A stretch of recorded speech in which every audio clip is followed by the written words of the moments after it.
La 5G débarque en France. Est-ce que c'est une révolution numérique? À quoi elle va nous servir aussi? Est-ce qu'elle est nocive pour notre santé? Ça, je sais que ce sont des questions que vous vous posez tous les jours. On y répond avec mon invité de Minute Papillon, Olivier Lascar, rédacteur en chef du pôle numérique de Sciences et Avenir. D'ailleurs, 5G, ça signifie quoi? 5e génération de téléphonie mobile. Alors, ça veut dire qu'il y en avait d'autres avant? Il y en avait d'autres, alors on a baigné dedans, mais finalement on ne sait pas forcément à quoi ça correspondait. On peut se rappeler que la première génération, c'était celle qui permettait simplement de parler. Ça échange la voix. On était émus, je me rappelle. Ah oui, c'était merveilleux, c'était le Graal. Et puis on s'habitue, rapidement la 2G est arrivée et puis on a pu échanger en plus les fameux SMS, c'est-à-dire du texte, qui ont révolutionné nos usages. On ne sait pas comment on vivrait aujourd'hui sans les SMS. Ensuite la 3G. La 3G, c'est l'arrivée de la photo, et l'arrivée des appareils, parce que cette évolution, elle se traduit aussi par l'évolution des appareils, des téléphones eux-mêmes, de ce qu'on n'appelait pas encore les smartphones. Mais avec l'arrivée de la 3G et de la photo, on commence à parler des smartphones. Le téléphone devient appareil photo plutôt. Et la 4G, c'est la vidéo. La 4G, c'est la vidéo, c'est l'Internet mobile.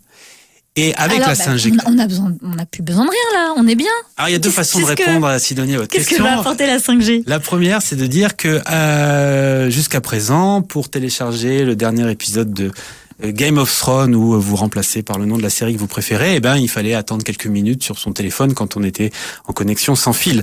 Maintenant, avec la 5G, on pourra avoir de la HD en quelques fractions de secondes.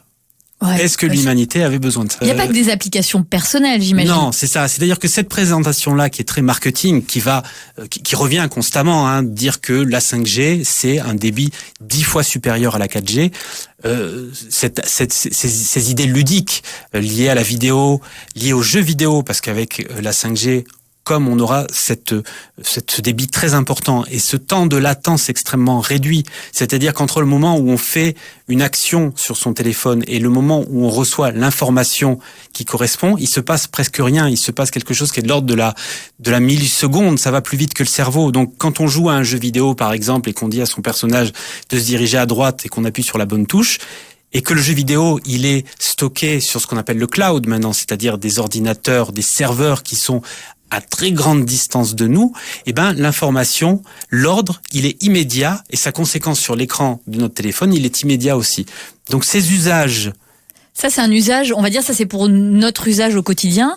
Ça veut dire aussi, Olivier Lascar, qu'on va devoir changer de téléphone, parce que j'imagine que mon téléphone va être déjà obsolète. C'est aussi une des critiques qu'on peut faire. On voit que la 5G arrive dans un climat extrêmement dégradé en France par rapport à cette technologie, où il y a des hommes politiques qui demandent des moratoires, il y a des gens qui s'inquiètent sur les questions liées à la santé. Elle n'arrive pas, il n'y a pas une envie, il n'y a pas un désir de 5G en France à l'heure actuelle.